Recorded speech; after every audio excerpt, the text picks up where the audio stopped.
Welcome back to Ranger Rift. We're here to talk about Beetlejuice. Not the new one, not that crap, but Beetlejuice 88. And you know what? Hey, that's pretty good.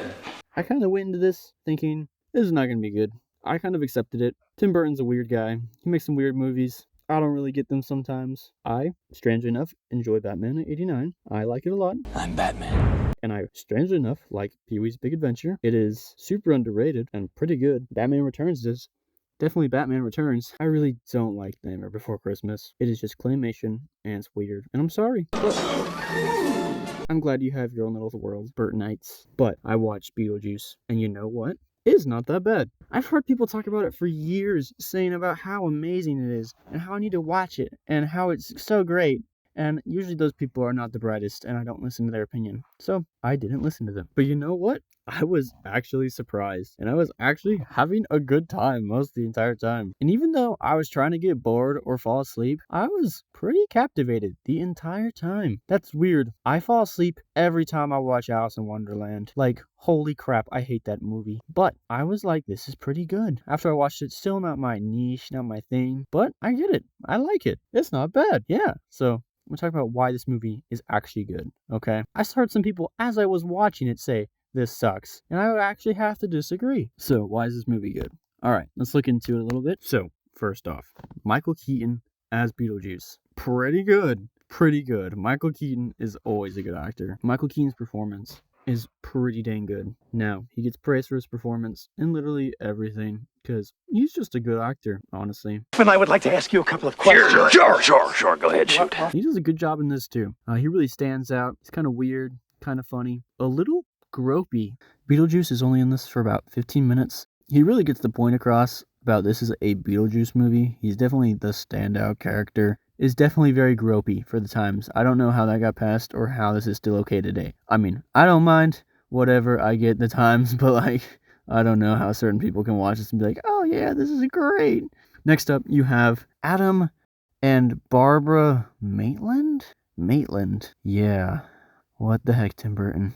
I think Tim Burton was trying to go for some Adam and Eve sort of thing. So it's Adam and Barbara, and they have to become dead together and find this new world. I think Beetlejuice is supposed to be Satan and get tempted by Beetlejuice. Barbara's the first one that I think agrees to talk to him or something. Anyway, I think Tim Burton's going for some Adam and Eve allegory thing here, trying to be super meta, and it just does not land. Good try, Tim Burton. You'll get him next time, buddy. Besides that, Adam, who's played by the Alec Baldwin, didn't see that one coming. He's very charismatic, and I'm liking it. Why is he so handsome? That is not fair. He's like freaking Indiana Jones level of freaking handsome. Crud, I will never look that good. I can try. Oh, look at that. Okay. And then Barbara, who's played by somebody, is actually pretty charismatic too. Most of the characters in this movie are all very charismatic and actually very enjoyable to watch, except for Catherine O'Hara. Or the Home Alone mom. Yeah, she's the freaking worst. Like, you almost want to just turn it off because she's in it. Basically, the synopsis is Alec Baldwin and his wife die thanks to that dog. Like, what the heck, dog? Bro, stupid dog. Anyway, this dog freaking kills them. Just yoink. Once they're dead, enter this new family, which is Catherine O'Hara, or the Home Alone mom. She's annoying in both these. She's really good at being annoying. Yeah! And you got the freaking principal from Ferris Bueller's Day Off. And he is actually not bad. He's pretty annoying. Oh, wait, okay. So I don't think a lot of people in these movies are coming back for the new one. Anyway, and then there's Winona Ryder, and she's just, yeah, Winona Ryder's fine.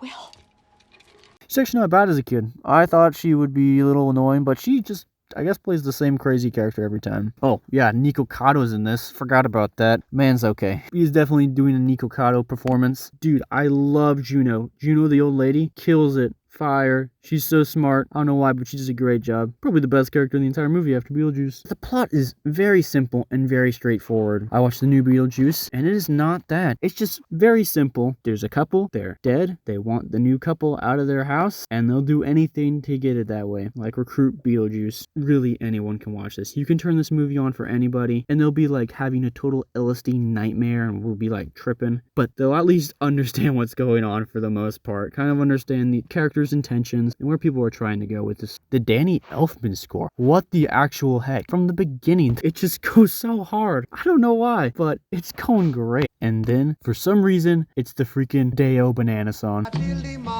and you're having a good time with the banana song. It could have just put in any dumb, stupid song like they do nowadays. Just like, oh, remember this song? It's so super good. And you like it. And, oh my gosh, this is a good song. And here's another one. And it's iconic. Remember this song? And it usually has nothing to do with the story. But the stupid Dale Banana song kind of just throws you off from realizing you're watching a horror movie and just makes this kind of funny thing and definitely pokes fun at itself. Tim Burton knows what he's doing with this song. All of the music is great. I don't understand how he's doing a good job here, but yeah. The next thing is the intro. Like, what the heck? Why is it so good? And gets us into the mood. Man's great at intros. If you ever seen Batman 89 or Batman Returns, those intros, somehow good. Beetlejuice has got its own thing going on. It's just pretty iconic. It's very smart and creative with its ideas, and it puts you in a whole nother world and kind of makes you forget you're watching a movie sometimes. Just making a creative, smart world where people can just like fall in, like, you know, Harry Potter. Fall into the world and forget you're watching a movie. You literally have no idea what is going to happen every second of the movie. Tim Burton is doing really good. I don't get it. Why does he make crap movies? I don't get it. He knows what to do. Or his writers do, or somebody. Dude, oh my gosh. The actual lesson of this freaking movie. Do you know what the lesson is? Alright, think about it. The only lesson from this movie that I think Tim Burton wants us to understand is don't let women drive. Oh my gosh. This all could have been avoided if Alec Baldwin was just like a normal butt husband and was just like, hey honey, I'm gonna drive the car to the shop. It's literally 5 minutes away. But no, he tries to convince his wife, hey, you should drive instead and you should come with me. What is he, like 7? Buddy, just drive yourself there. But no, he's like, no, my wife is gonna drive. And they both die. They die in a horrible way. Barbara, come with me down to the store. What for? Is this the lesson we're supposed to get? I don't get it, but I thought it was funny, I guess. That is the lesson of this movie. Some effects don't hold up, but sure are fun. Easily some of the sandworm stuff and some of the stupid Tim Burton stuff, it just doesn't really hold up that well. And obviously this is an 80s movie, and I get that, but some of the effects do hold up, which is really surprising. And I really enjoyed it. It kind of puts you in a different world and a different atmosphere with the goofy 80s stuff. And then there's the, you know, I'm only truly happy when I'm sculpting. What are these lines? I hate you, Catherine O'Hara. I hope you didn't write that yourself, but I think you did. If she was the bad guy, I would get it, okay? I'd get it if she was the bad guy. But she is not. She's just one of the main characters. Also, Beetlejuice says he will eat a dog. Like, what the actual heck? Chew on a dog! Okay. I actually really enjoy this scene, and I think this kind of puts together the movie. Two things. I think the advertisement from Beetlejuice and when they get sucked into the model really point out why this is a good movie. And they're both scenes with Beetlejuice from it. And they're just both having a good time, and you just don't expect them to happen. You do not expect them to get sucked in the model. You don't expect him to just show up on the TV. I need a dog.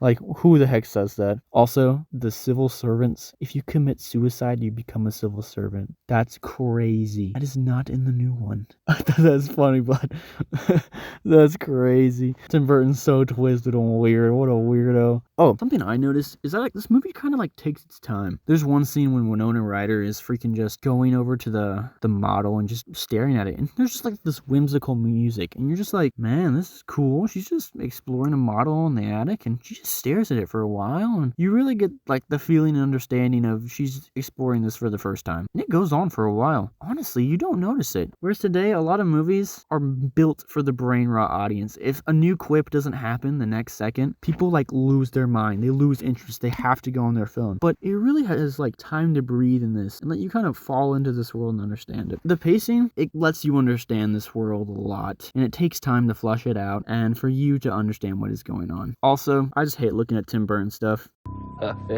This sucks, man.